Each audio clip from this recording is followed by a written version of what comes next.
आदरणीय बंधुओं को, आदरणीय अनिल पांडे सिंह साहब को मेरा बहुत बहुत अभिवादन, सादर प्रणाम। मित्रों, जैसा आप सब जानते हैं, हम चौथे अध्याय की निरंतर व्याख्या कर रहे हैं और आज हम 34वें श्लोक का और उसके आगे का विवेचन लेने जा रहे हैं। जैसा आप जानते हैं, इस अध्याय का नाम है क्या ज्ञान कर्म संन्यास योग। 34वां श्लोक प्रारंभ करने के पहले मैं दो बातें कहना चाहता हूँ। वो ये है, जैसा आप और सभी जानते हैं, हमारे ऋषि मुनियों ने, संतों ने वेद को श्रुति कहा है। मतलब वेद श्रवण की चीज है, श्रवण का है महत्व। उसमें श्रवण का इसलिए बहुत महत्व है। तो वेद पठनीय कम, श्रवण के लिए ज़्यादा माने गए हैं। और देखिए, भगवत गीता भी भगवान कृष्ण ने अर्जुन को सुनाई थी। अर्जुन ने उसका श्रवण किया और पूरी सुनने के बाद 18वें अध्याय में उसके सारे जो भ्रम दूर हुए, वो बहुत सी बातें आपको मालूम है। एक श्लोक में इसमें ये भी आया है कि हे भगवान, मैंने ये जो आपसे सब सुना वृत्तांत, उससे मुझे उठना, चलना, बैठना, आचरण करना, बोलना, आहार ग्रहण करना, कैसे समाज में मुझे बिहेवियर करना चाहिए, बिहेवियर तो इंग्लिश बोलती हूँ, क्षमा करें, कैसे मुझे करना चाहिए, सब मैंने सीखा। तो वस्तुतः जीवन में यदि हमको ये छोटी छोटी बातें आ जाए, कैसे होशपूर्वक चलना है, कैसे होशपूर्वक आहार ग्रहण करना है, तो सच मानिए आप आनंद में ही रहेंगे। और गीता का एक ही उद्देश्य है कि हमारा जीवन आनंद में हो, हर्ष में हो, हम प्रफुल्लित रहें, आनंदित रहें, उत्तेजित न हो। यही तो गीता है। तो सच माने मेरे एक मित्र ने मुझसे पूछा, काफ़ी समय निकट थी, कि आप इतने दिनों से गीता बोल रहे हैं, पढ़ रहे हैं, आपको कैसा प्रतीत होता है, क्या परिवर्तन है? मैंने कहा, मुझे सिर्फ एक बात है, यदि आपके जीवन में गीता पढ़ने सुनने से परिवर्तन हुआ, इसका परीक्षण क्या है? इसका परीक्षण मात्र एक है, यदि आपका जीवन हर्ष में है, प्रफुल्लित है, आप आनंद में हैं, आप उत्तेजित नहीं होते हैं, आप हमेशा निश्चय करने में, निश्चय लेने में यदि आपकी क्षमता बहुत सही है, आप संतुष्ट हैं, नियमित जीवन आप जी रहे हैं, तो समझिए आप गीता का पालन कर रहे हैं। गीता सीखने पढ़ने का ये मतलब नहीं है कि आप 6-6 घंटे समाधि या कोई बहुत बड़ा अनुष्ठान करना। आपका जीवन आनंद में गूंज रहा है और आप परमेश्वर की पावर हाउस से अपने को हर क्षण जुड़ा अगर महसूस कर रहे हैं, आपको ये महसूस हो रहा है कि कोई छत्र छाया, कोई शक्ति, कोई परमात्मा चेतना हमसे जुड़ी है, उसका सहयोग हमें मिलेगा। और जब हम प्रार्थना करेंगे सहयोग की, तो ये प्राप्त हो जाएगा। यही गीता है। देखिए, मूल रूप से ये है कि इसमें जो कभी कभी अड़चन आती है, भगवान शंकर जो ब्रह्म साक्षी है, आदि पुरुष है, उन्होंने भी माता सती को जब कोई कथा सुना रहे थे, तो माता सती को नींद आ गई थी। ऐसा कहानियों में आया। तो वो नींद, क्या सृष्टि की रचना, क्या विधि का विधान, इसमें ज़्यादा पर नहीं जाते, मगर जो मतलब है कहने का वो ये है कि कोई भी चीज़ आप सुने तो उसको मनन और एकाग्रता उसमें आवश्यक, वरना क्या होगा, उसका पूरा जो लाभ आपको मिलना चाहिए, जो पूरा रस आपको मिलना चाहिए, वो अधूरा हो जाएगा। इसलिए एकाग्रता और मनन चिंतन ये बहुत आवश्यक है सुनना। और ये मूल बात आज मैंने 34वें श्लोक प्रारंभ करने पहले मात्र इसलिए कही है कि ये जो अब अपन आज प्रारंभ कर रहे हैं, ये आध्यात्मिक बीजों का अंकुरण है, आज पौध बनने जा रही है। ये जो श्लोक आप 34 से 42 तक चौथे अध्याय में आएंगे, अगर इसको आपने ठीक से आत्मसात कर लिया, समझ लिया, तो सच मानिए कि आध्यात्मिकता का जो चेतना गीता आपके अंतस में विराजित करना चाहती है, उसमें आपको बहुत सरलता लगने लगी। आध्यात्मिकता के बारे में जो सबसे बड़ा भ्रम मैंने समझा है, वो इसको बड़ा हुआ मानता, बड़ा कठिन काम है। मैं समझता हूँ कि आध्यात्मिक जीवन जीने से ज़्यादा सरल कोई काम है ही नहीं, क्योंकि आपको सही तो करना है, सब जीना आपको वैसे ही है जैसे आप जी रहे हैं, मगर सिर्फ उसमें आपको सरल, और वो सरल कैसे कैसे होगा, इसे छोटी छोटी बिंदुओं को भगवान कृष्ण ने बताया। देखिए, अब 34वां श्लोक अपन शुरू करते हैं। वो ये कहते हैं बताया गया वो ज्ञान के बारे में था इसके पहले, उसको कैसे प्राप्त करना है इसकी विधि बताई।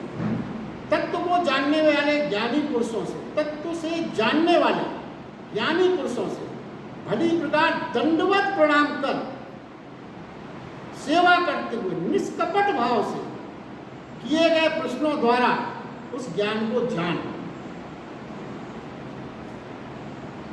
वे मर्म को जानने वाले ज्ञानी जन तुझे ज्ञान का उपदेश देंगे। ये बात है। तो देखिए अब इसमें एक एक शब्द की अपन व्याख्या करने का, विचार करने का प्रयास करते हैं। पहला शब्द जो इसमें आया, निष्कपट भाव से किए जाने वाले प्रश्न। तो इसका मतलब सीधा सीधा ये हुआ कि प्रश्न कपट भाव से भी किए जा सकते हैं, नहीं तो ये शब्द की क्या आवश्यकता है। अब ये विचार करने की बात है। देखिए कभी कभी हम, यहाँ तो वैसे लोग नहीं है मुझे मालूम है, मगर कभी कभी अधिकांश आपका अनुभव होगा, कोई भी सत्संग या कोई भी प्रवचन या कहीं भी किसी ज्ञानी से हम सुनते हैं, कुछ सुनने वाले ऐसे होते हैं जो सुनते कम हैं, प्रश्न ज़्यादा बीच में अपने मस्तिष्क में बैठाते हैं कि जैसे ही ये कुछ मौका लगेगा मुझे और मैं अपना प्रश्न बंदूक की गोली की तरह दाग दूंगा। क्यों? जिससे वहाँ बैठने वाले ये सोचे कि मैंने बहुत ध्यान से सुना, मैं बड़ा ज्ञानी हूँ, और जो सुना रहे हैं वो भी एकदम से भड़बड़ा जाएंगे, अरे ये क्या किसी करते, ये हो रहा है। इसको कहते हैं कपट पूर्वक पूछेगा प्रश्न। तो ये निष्कपट भाव से प्रश्न जो भगवान कृष्ण ने यहाँ दिया, वो हमारे उनके प्रश्न कैसे होते, कौतूहल के कारण, क्यूरियोसिटी के कारण अधिकांशतः ऐसा होता है। अब देखिए जैसे मुझे आज भी याद है, मैं एक बार जब शांतिकुंज हरिद्वार अपने गुरु जी के पास पहले गया, 80s में वो बैठते थे साल वहाँ से, वो कुछ चर्चा कर रहे थे, अधिकतर वो बैठे रहते थे 10-20 लोग, कुछ ना कुछ चर्चा होती रहती थी। मैं भी, मुझे उस समय समझ में नहीं आया, मगर आज में वो घटना मुझे याद आती है। एक सज्जन ने जब थोड़ी देर चर्चा ली, 15-20 मिनट, बोले गुरु जी एक ही बात बताइए। बोले क्या? बोले ब्रह्म क्या है। उन्होंने एकदम प्रश्न दाग दिया। अब मैं ये समझा कि अब तो ब्रह्म क्या है, गुरु जी ने कुछ किताबें लिखी, अब एक आध घंटा समझाएंगे। गुरु जी ने उसको पास कराया। हाँ, कहाँ से आए हो, क्या नाम है तुम्हारा, बाल बच्चे क्या कर रहे हैं, अरे वाह अच्छा तो उस शहर के हो, मैं उसको जानता हूँ। उन्होंने इतनी बातों में लगा लिया और वो बात कर करके वो हाथ जोड़ के चला गया, और ना तो मुझे ये ध्यान था कि हमने क्या पूछा था, ना गुरु जी ने हमें कुछ बताया। चक्कर में नहीं। क्यों? देखिए वो क्या कहते हैं, कहने का तात्पर्य यहाँ है, आज मैं उसको समझ पा रहा हूँ, यदि आपके पास ज्ञान रूपी हीरे मोती डायमंड और जवाहरात हैं तो सबको मत दिखाइए, क्योंकि सबको उसकी परख नहीं है। जिसको परख हो उसी को दिखाना है, क्योंकि जो अगर कोई नहीं परख है उसको तो कांच के छोटे मोटे टुकड़े समझे, क्या फायदा ऐसे लोग इस समय नष्ट करने से। इसी की चर्चा यहाँ की गई। देखिए क्या है, और फिर इसके आगे जो कहा गया, दंडवत प्रणाम करके आया। तो दंडवत प्रणाम का क्या तात्पर्य, क्यों ये भगवान कृष्ण गीता के हर श्लोक में अगर कोई बात कही तो उसका कुछ ना कुछ गहरा गहरा अभिप्राय है। जैसे आप अपनी मन स्थिति देखें, यदि आपको प्यास लगी है, आप अपने दोनों चुल्लू बना के नदी के पास खड़े होते हैं सीधे, क्या नदी का पानी आपकी प्यास को समझकर आपके चुल्लू में आएगा? आपको झुकना पड़ेगा। नदी के पानी को लेने के लिए, प्यास बुझाने के लिए आपको अपना चुल्लू बना के नीचे झुकना पड़ेगा नदी के समक्ष, तभी वो पानी की तृप्ति और पानी का जो आपकी प्यास जिससे बुझ रहा है उसको आप प्राप्त कर सकते। झुकना होगा, दंडवत, तभी प्यास बुझेगी। तो क्या बता तात्पर्य यहाँ है कि अहंकार को झुकना चाहिए, अहंकार को झुकना चाहिए, तभी हृदय का द्वार खुलता है। मूल बात यहाँ पे है। तो शिष्य को झुकना होगा गुरु के पास, शिष्य को झुकना होगा गुरु के पास। यदि आप अपना ही ज्ञान गुरु के पास बखाड़ते रहे तो आपको कुछ प्राप्त होने वाला नहीं। एक छोटी सी कहानी यहाँ मैं आपको सुनाता हूँ। एक राजा था, जैसा राजाओं के आपने अक्सर सुना होगा, वो कई ज्ञानी लोगों को अपने यहाँ दरबार में भर्ती कर लेते थे, उनकी सुख सुविधाएँ देते थे, और वो उनके यहाँ ये माना जाता है बड़े ज्ञानी लोग उनके दरबारी हैं। तो राजा को अहंकार था कि मेरे दरबार में इतने ज्ञानी हैं। उन्होंने कहीं किताब में पढ़ा हुआ, तो उन्होंने ज्ञानियों से कहा, मैंने आज एक पुस्तक में पढ़ा है कि ब्रह्म सब जगह है, अब आप सब जगह है तो ब्रह्म निकाल के मुझे दिखाओ। ब्रह्म निकाल के बोले यदि आप सब चकरा गए ज्ञानी कैसे दिखाएगा कोई? उन्होंने कहा कल तक का समय है, यदि कल तुम ब्रह्म को लेके आ सके तो आना, वरना दरबार में मत आना। तुम्हारी सारी सुविधाएं जो तुम्हें हम दे रहे हैं सब विड्रॉ। दूसरा दिन आ गया, देखा दरबार में एक भी ज्ञानी उपस्थित नहीं, कोई नहीं। तो पता राजा साहब कुछ दंड देना, कुछ करना। एक दरबान भी उस समय था। दरबान ने कहा देखिए आपके तो ज्ञानी महाराज कोई नहीं आया, तो मैं आपके प्रश्न का उत्तर दे सकता। राजा को बड़ा आश्चर्य हुआ, तुम तो दरबान हो, तुम तो ज्ञानी नहीं आए उत्तर देने, तुम क्या उत्तर दोगे? उसने कहा नहीं महाराज, मगर मेरी शर्त है कि आपको जैसा मैं कहूँ वैसा आपको करना पड़ेगा। आप ना तो मुझे कुछ कह सकते हैं, ना डांट सकते हैं, ना आपको मना कर सकते हैं। राजा बोले तो ठीक है, जरा इसकी परीक्षा लेने में, बड़ा ज्ञानी दरबान है। उन्होंने उससे कहा ठीक है। तो दरबान बोला आप सिंहासन से उठिए, खुद जाकर सिंहासन पर बैठे। फिर उसने राजा से कहा अब आप मेरे पैरों के पास बैठ के झुकिए, मुझे प्रणाम करिए। तो राजा जो है कभी जीवन में उसको अनुभव ही नहीं था, वो अकड़ा रहता था हमेशा। तो वो बिल्कुल उसको एक नई अनुभूति, उस समय उसको एक नई अनुभूति, क्यों? उसका जो अहंकार था वो झुका, विलोपित सा हुआ, एक नया अनुभव था, वो कभी झुका नहीं था। तो उसे असीम आनंद की अनुभूति हुई। ये सुख तो उसने जाना ही नहीं था कभी। फिर जब काफी देर हो गई तो उसने, दरबान ने कहा कि उठाइए सिर, क्या जवाब नहीं चाहिए तुम्हें? तो मैं, राजा ने ये कहा मैं अकड़ा था, इस कारण पता नहीं था ब्रह्म का। आज झुका हूं तो पता चला सब जगह है, भीतर बाहर, वो बिना कहे ही मुझे मिल गई। विनम्रता गहरे में उतार देती है, विनम्रता गहरे में उतार देती है।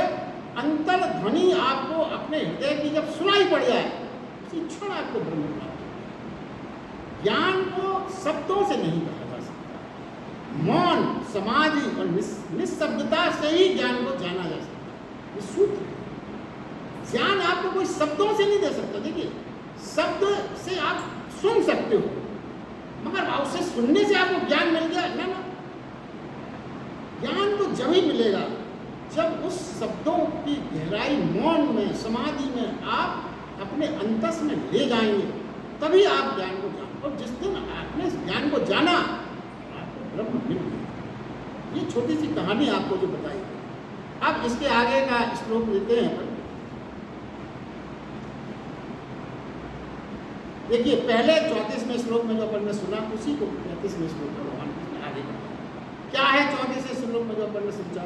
निष्कपट सेवा हो, झुका हुआ सिर हो, खुला हुआ मन हो, तो ज्ञान की गंगा कहीं से भी उतर के आने को हमेशा तत्पर है। जब ये ज्ञान उतर जाता है, तब 35वें श्लोक के संदेश जो है वो अब जानने योग्य। उसमें वो क्या कहते हैं, अपन सीधा अर्थ न लेके सीधा विश्लेषण ही प्रारंभ करते हैं। देखिए इसमें जो बातें आई हैं वो ये है, ज्ञान की पहली चोट, ज्ञान का पहला आघात ममत्व पे होता है। ममत्व यानी ममत्व के विदा होते ही ज्ञान की पहली किरण टूटती है। और इसको अगर दूसरे शब्दों में कहें तो मोह का नाश होते ही ज्ञान का सूर्य उदय होता है। जैसे ही अंधकार विलीन हुआ, तो वैसे ही अंधकार विलीन हुआ, अर्थात निश्चित ही प्रकाश प्रकट हुआ। अपन इसको अगर उल्टा कर दिया हमने, देखिए पहले क्या होता, प्रकाश प्रकट हुआ, अंधकार विलीन हो गया। मगर आप ये सोचें, जैसे ही आपका जीवन का अंधकार मिट रहा है स्नेह तो ये माने कहीं न कहीं से प्रकाश उदय होने की प्रक्रिया प्रारंभ हो चुकी है। ये तो निश्चित माने आप, तो ये बिल्कुल साइमल्टेनियस प्रक्रिया है, युगबद्ध प्रक्रिया है। तो अब देखिए इसके आगे अपन देखते हैं कि मोह है क्या और उसका नाश होना क्या है। जब तक हम ये नहीं समझेंगे, पूरी बात नहीं समझेंगे, तो देखिए मोह क्या है। भगवद गीता में जिसको सबसे गहरा मोह बताया गया, बहुत सरल शब्दों में। गहरा और सबसे बड़ा मोह जो है वो ये है, मैं रहूं, मैं रहूं। जीने की चाह, अभिप्सा जीने की, कैसे भी हूं मैं जीता रहूं। जीने का मोह पहला और गहरा मोह है। जीने का मोह पहला और गहरा मोह है। शेष मोह उसके आसपास हम निर्मित कर लेते हैं। जितने भी मोह हैं वो डायरेक्ट सिर्फ एक कारण से ही है कि हम जीना चाहते हैं, हमारे अंदर जीने की चाह। शेष मोह जो अपन निर्मित करते हैं उससे क्या तात्पर्य है, जैसे धन, मकान, साधन, ये सब सुविधाएं वास्तव में जीने की व्यवस्था है। हम जीना चाहते हैं तभी तो हम धन चाहते हैं, तभी हम मकान चाहते हैं, तभी हम साधन सुविधाएं चाहते हैं। और यहाँ तक कहा गया है बेटा बेटी पति पत्नी ये सब जो भी व्यवस्थाएं हैं ये जीने के लिए सहारा हैं। जीने के लिए सहारा मानते तो हम इनसे संबंध रखे हुए हैं। यदि जीने के ये सब क्या है, जीने की अभिलाषा के लिए सब सेफ्टी मेजर्स हैं, ये संबंध। अब देखिए जरा और विचार करिए, जीने की चाह किस लेवल तक है। अंग गल गए हैं, अपंग हो गए, अंधे हो गए, शरीर सड़ गया, मगर फिर भी हम प्राणी जीना भी चाहते हैं। सब कुछ शरीर में कष्ट हुआ है। आप कहेंगे तो जरूर उस समय उठा ले भगवान, उठा ले भगवान, बड़ा कष्ट है। हाँ, सच बात यह है कि आप अंदर से ये कह रहे हैं कि रूपांतरण कर दे भगवान, उठा ले की बात नहीं है यहाँ। उठा ले तो कहा गया, मगर अंदर आपकी क्या है कि ये सब जो है इसका रूपांतरण करते हैं, ये मुख्य बात है। देखिए अरब देश की एक कहानी है, एक लकड़हारा जीवन भर उसने लकड़ियाँ तो काटना, बोझ उठाना, ये उसका वो बहुत बूढ़ा हो गया, बहुत बूढ़ा हो गया, बुजुर्ग हो गया। अब काम उसका वही था। एक दिन वो बहुत वृद्ध था, बहुत भारी बोझ उसने लकड़ी का लिया, पसीने से लथपथ हो गया और फिर इतना कष्ट में था, उसने कहा हे प्रभु, इससे तो अच्छा है कि मौत से मिला दे। बाई चांस की बात है, कहानी है, वहीं से मौत गुजर रही थी, उसने सुन ये कह रहा मौत से मिला दे, मैं हूँ। तो वो उसके पास चला गया, बोले भाई मैं ही मौत हूँ, तुमने मुझे बुलाया, बोलो भाई क्या करना है। अब वो चकरा गया, तो नहीं कुछ नहीं, ये जो बोझ काफी हो गया इसको उतार के नीचे रख, बस इतना ही काम। तो ये क्या है, बोझ वो घबरा गया, बोझ से वो उसने सोचा कि ये तो बात सच हो गई भाई, ये तो वास्तव में आ गई मौत। उसने टाल दिया उसको, नहीं मैंने तो कभी। लेकिन आप जरा सोचें, हम हमेशा चाहते हैं कि हमारी प्रार्थना भगवान स्वीकार कर ले, मगर कभी कभी यदि सारी प्रार्थनाएं हमारी भगवान सुन ले, मुसीबत आ जाएगी। हम अक्सर कह जाते हे भगवान तुझे उठा ले, मुझे उठा ले, ये हो जाए वो हो जाए। तो भगवान सोच ले कि ठीक है भाई मेरा भक्त है, शुरू करो इसकी सारी प्रार्थनाएं पूरी कर दो, जीवन में मुसीबत ये समझना है।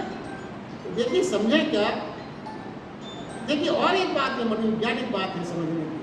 हम अधिकतर ये कहते हैं कि यदि किसी ने आत्महत्या कर ली, आत्महत्या कर लिया, इसका मतलब ये है जो आज हमारे दिमाग में है कि जीवन से उसका मोह समाप्त हो गया, इसीलिए उसने आत्महत्या कर। मगर आप जिसके अंदर जो रहस्य छिपा हुआ है, आपको आश्चर्य होगा, जीवन से उसका मोह भंग नहीं हुआ था, उसको जीवन से अति मोह हो गया, एक्सट्रीम मोह। कैसे? देखिए आप समझें, उसने क्यों आत्महत्या की?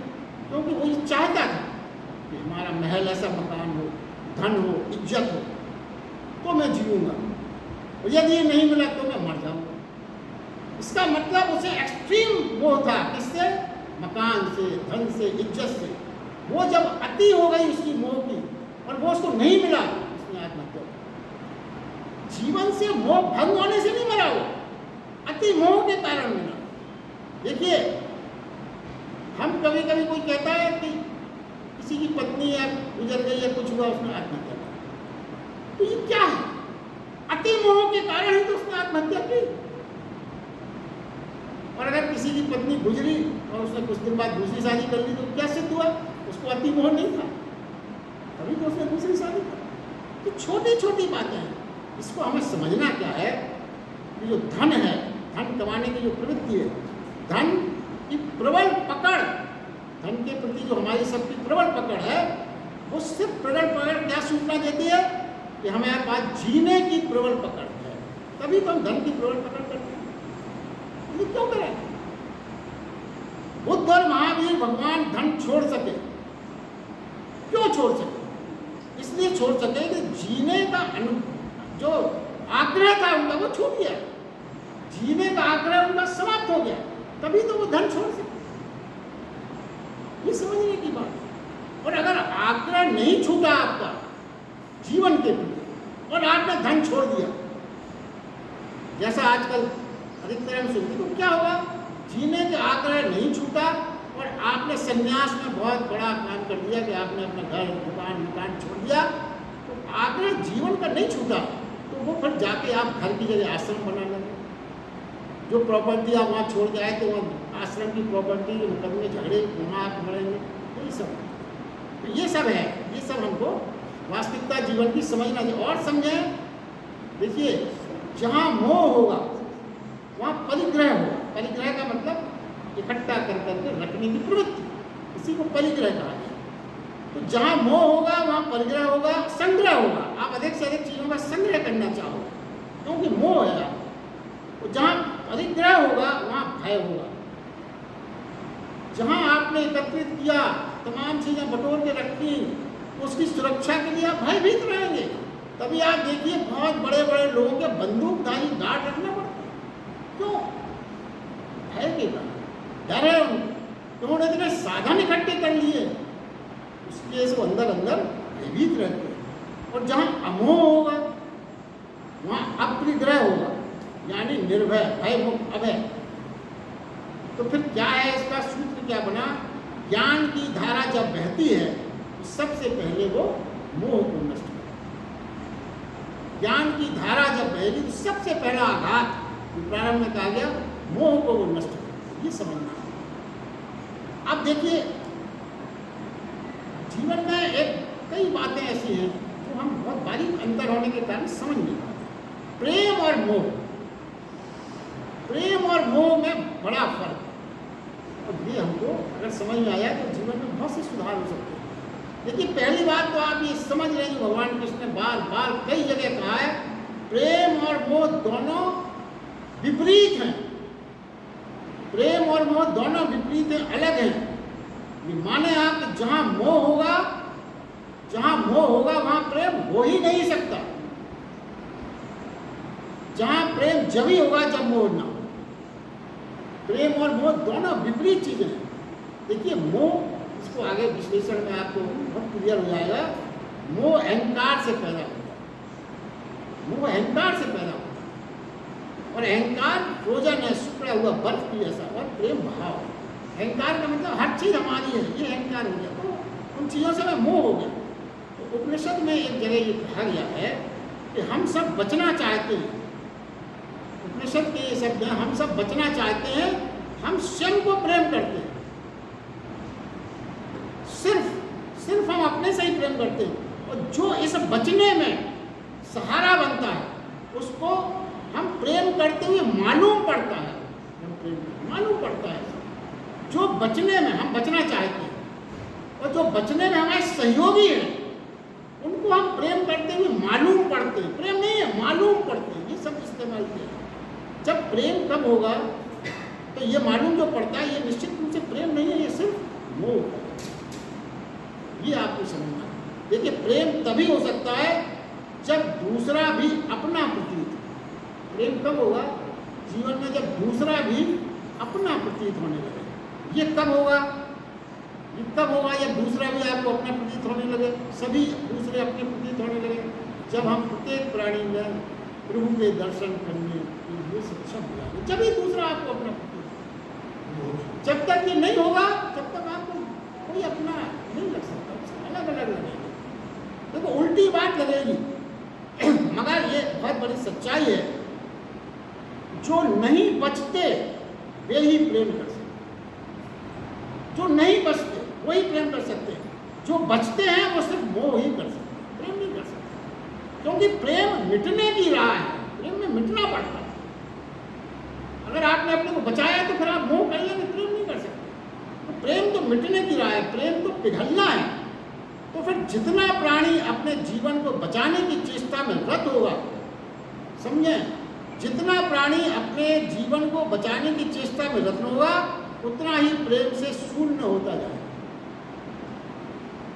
तिजोरी बड़ी होती जाएगी आपकी और प्रेम रिक्त होता जाएगा। ये अनुभव है जीवन में। तिजोरी आपकी बड़ी होती जाएगी मगर प्रेम रिक्त हो जाएगा। मकान बड़ा होता जाएगा मगर प्रेम समाप्त हो जाएगा। जितने बड़े मकान होते जाएंगे ये सब अलग अलग होते जाएंगे, उतना ही प्रेम कम हो जाएगा। दीन दरिद्रों में तो कभी शायद प्रेम दिखाई भी पड़ जाए मगर समृद्ध लोगों में प्रेम नहीं बचता। ये आज के जीवन की सच्चाई है। क्यों? श्रीमद्ध होने की जब हम चेष्टा करते हैं, बड़े होने की जब हम चेष्टा करते हैं तो क्या है? वो है मैं को बचाने की प्रयास। मैं को बचाने का प्रयास क्या है?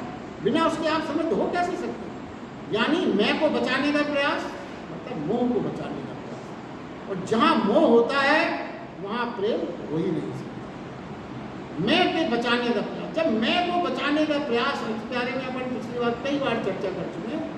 जब मैं के बचाने के प्रयास से ही तो मेरा का उदय होगा। मैं मकान बनाऊंगा तभी तो फिर मेरा मकान हो जाएगा। तो ये सब चीज़ें साइमल्टेनियस देखिए, जब मोह पिघल जाता है तो प्राणी मेरे साथ एकाकार हो जाता है। भगवान कृष्ण आगे कहते हैं इसी श्लोक में, जब मोह पिघल जाता है तो प्राणी मेरे साथ एकाकार हो जाता है, सच्चिदानंद से एक हो जाता है, भेद नहीं रहता। अब और इसको विश्लेषण को अपन समझते हैं, भेद ही मोह है। भेद ही मोह है, यानी मैं की घोषणा जो है ही मोह है। मैं की आपने मतलब मैं हूँ जैसे आपके अंदर ये भाव है कि मैं हूँ, इसकी घोषणा ही आपका मोह है।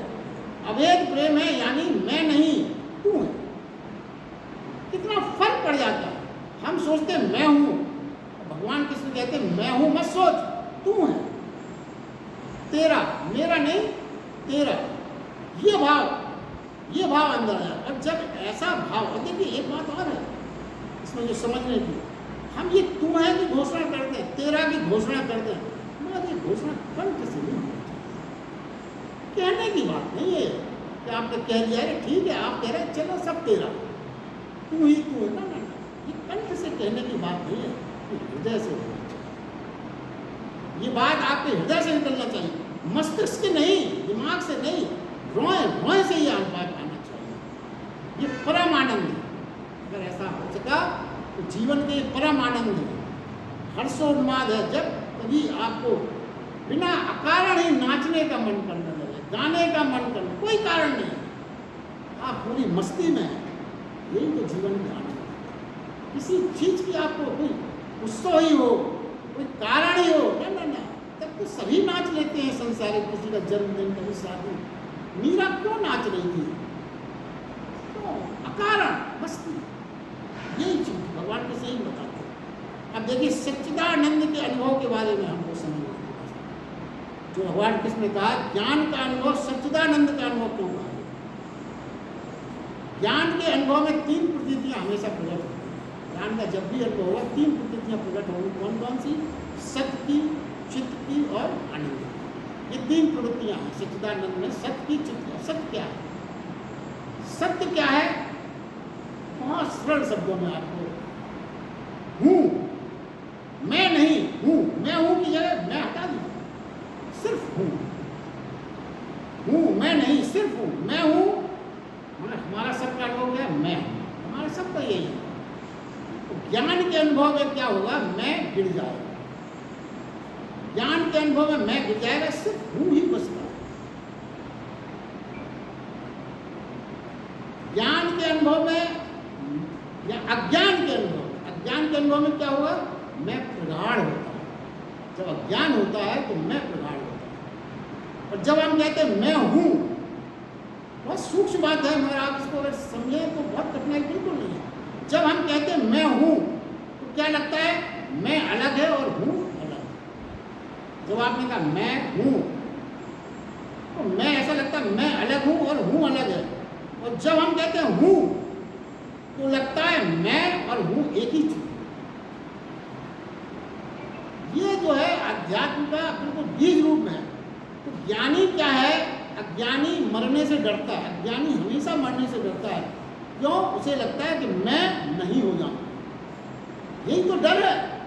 अज्ञानी मृत्यु से क्यों डरता है? तो उसको लगता है मैं नहीं हो जाऊंगा, नहीं हो जाऊंगा। ये है। और जैसे और हूँ में क्या है? हूँ में क्या फर्क पड़ेगा? चाहे दिन हो, चाहे रात हो, चाहे सुख हो या दुख हो, हूँ तो सर्वदा है। हूँ तो है, रात है, हूँ दिन है, हूँ कोई आपको फर्क नहीं है। सुख है, दुख है, दिन है, रात है, फिर नहीं है का तो कुछ भी नहीं है। वो तो हूँ, हर चीज बीइंग है, सब स्वीकार। यही फर्क हो जाता है ज्ञान। देखिए, सत्य का अर्थ है अस्तित्व जो कभी नहीं हो सकता। नहीं हो सकता, दो बार समझिए। अस्तित्व का अर्थ ही है जो कभी नहीं हो सकता, हमेशा रहेगा, शाश्वत, सनातन, अनादि, जो कभी नहीं हो सकता। नहीं हो सकता, वही सनातन। सनातन, शाश्वत, नित्य, सर्वदा, समय से बाहर।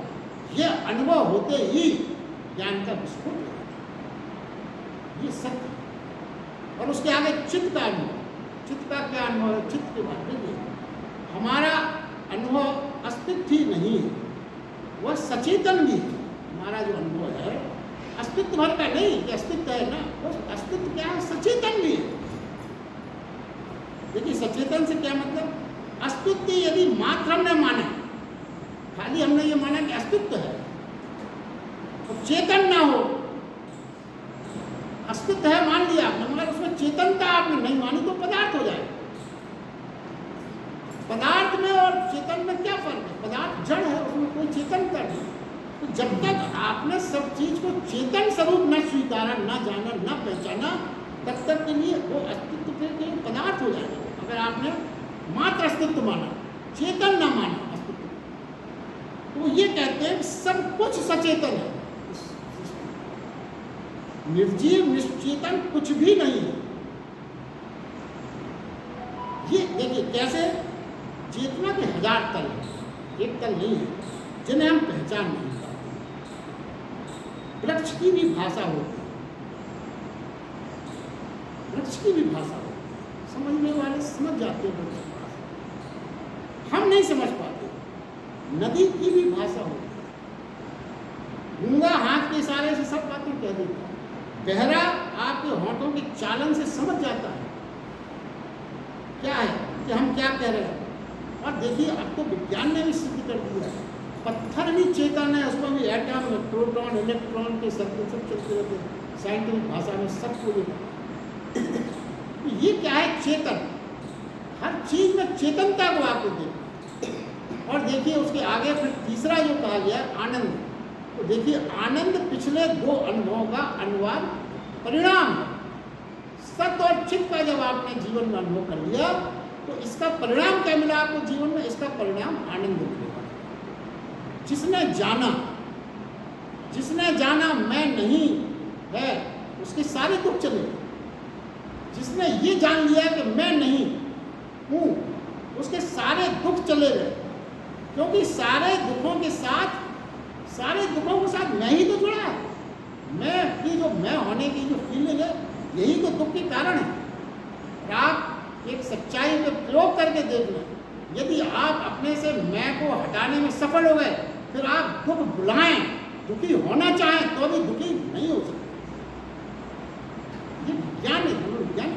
आप दुखी होना भी चाहें, फिर आप दुखी नहीं हो पाएंगे, क्योंकि आपने अपने मैं को हटा दिया। मैं के हटते ही फिर दुखी होना संभव नहीं है। यदि सब चेतन है, जैसा अभी पिछले चेतन में आपने समझा था, यदि सब चेतन है तो फिर उससे क्या होगा? जो चेतन है उससे आपके संवाद हो सकते हैं। चेतन से तो आपके संवाद होंगे, और बिना संवाद के आनंद होते नहीं। बिना आनंद, चेतनता में बिना संवाद के कैसे आनंद होगा जीवन में? प्रियजन पास में हो तो आनंद है। देखिए, हम तो उस देश में रहते हैं जहाँ मेघों को भी दूत बना, मेघों से भी संदेश भेजा। मेघ की किताब कालिदास, मेघ नदियों से भी संदेश भेजे, वृक्षों से भी हमने बातें की हैं, वृक्षों से हमने बातें की, पक्षियों से हमने बातें की, पक्षियों से हमने संदेश भेजे हैं। ये सब है। हम उस देश के, हमारा सनातन धर्म कितना महान संस्कृति है उसकी, कि हमने इनसे भी संवाद किए। और जरा विचार करिए, यदि आपको किसी महल में रख दिया जाए, सोने के थाली में आपको 56 भोजन खिलाया जाए, मगर एक शर्त लगा दी जाए, ना तो आप किसी से बोलेंगे, ना आपसे कोई संवाद करेगा, आप कितने दिन रह पाएंगे?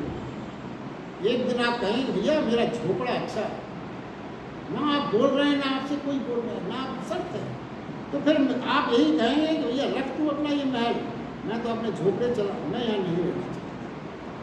तो देखिए, आनंद क्या है? आनंद द्वैत का अंत है, अद्वैत की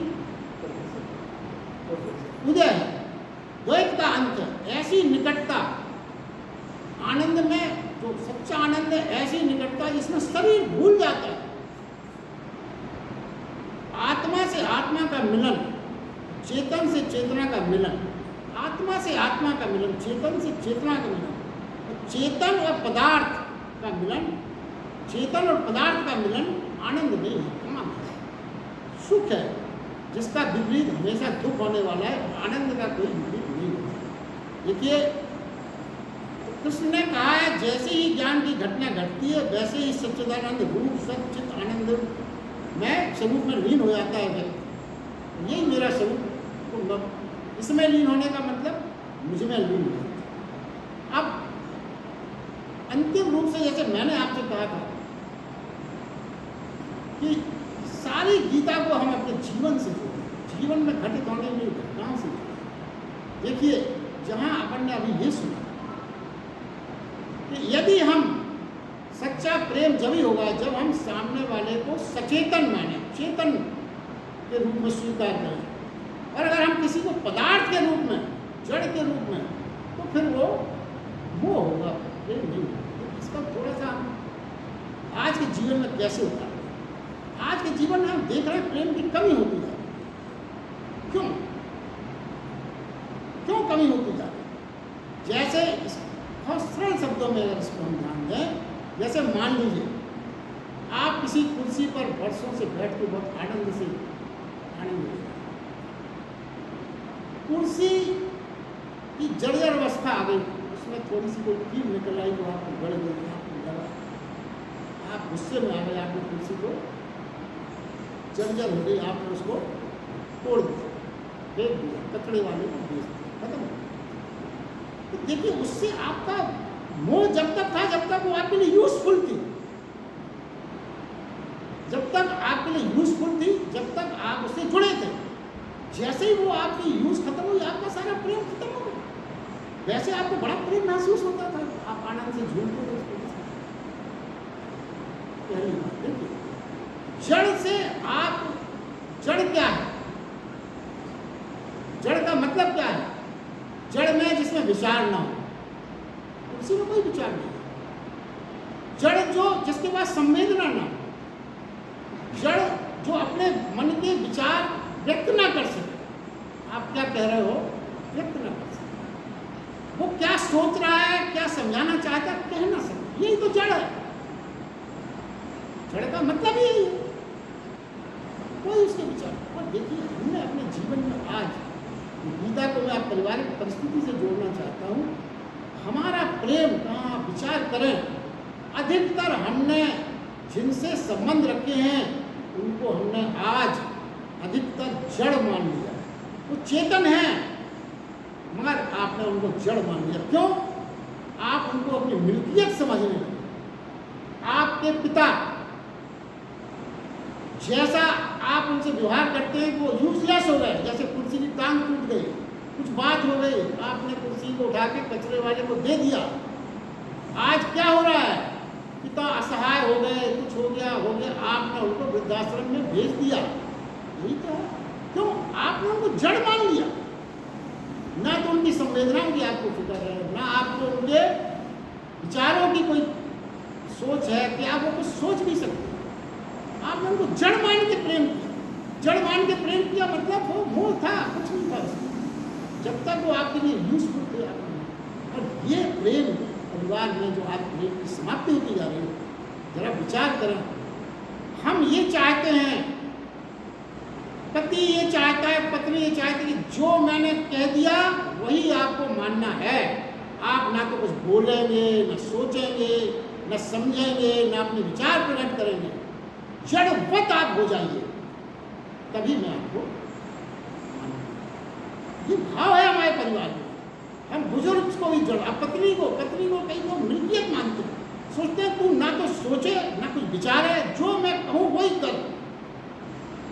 कोई अपना विचार मन का मत, कोई संवेदना प्रकट, कोई हमें उससे मतलब नहीं। पति का भी वही हाल, पत्नी, बेटा, बेटी, हर संबंध में आप इसको देख सकते हैं। तो क्या होता है, हमने संवाद बंद कर दिया। चेतन अब कहने को आपके चेतन है वो, मगर आपने उस चेतन को भी परिवार में जड़ मान लिया। क्योंकि जो व्यक्ति अपनी संवेदना प्रकट नहीं कर सकता, जो अपने मन की बात करने के लिए जिसको आपने अधिकार छीन लिए, वो फिर कैसा, वो तो जड़ हो गया ना। वो अपने भाव व्यक्त कर सकता है, इतना डरा हुआ है, सहमा हुआ है, मन ही मन घुमटता रहेगा, मगर बोल नहीं सकता, कह नहीं सकता। आपने जो कह दिया बस वही, आपने कुर्सी इधर से उधर रख दी रखी, आपने टेबल उठा के वहाँ रख दिया, टेबल थोड़ी कही नहीं, वो भगवान के सामने रखे थे, अच्छे थे, नहीं बोलेगी टेबल। ऐसे ही मनुष्य को अपन ने कर दिया। परिवार में यही तो अपन कर रहे हैं। इसको थोड़ा सा विचार करें। यदि परिवार को आप सुखी संपन्न, तो दूसरे की भावनाओं का कद्र करना सीखें, उसके विचारों से संवाद करें, उसकी संवेदनाओं का सम्मान करें, चाहे वो आपका बेटा हो, बेटी हो, बहू हो, पत्नी हो, तभी आपका जीवन सुखी हो। यही भगवान कृष्ण का संदेश है।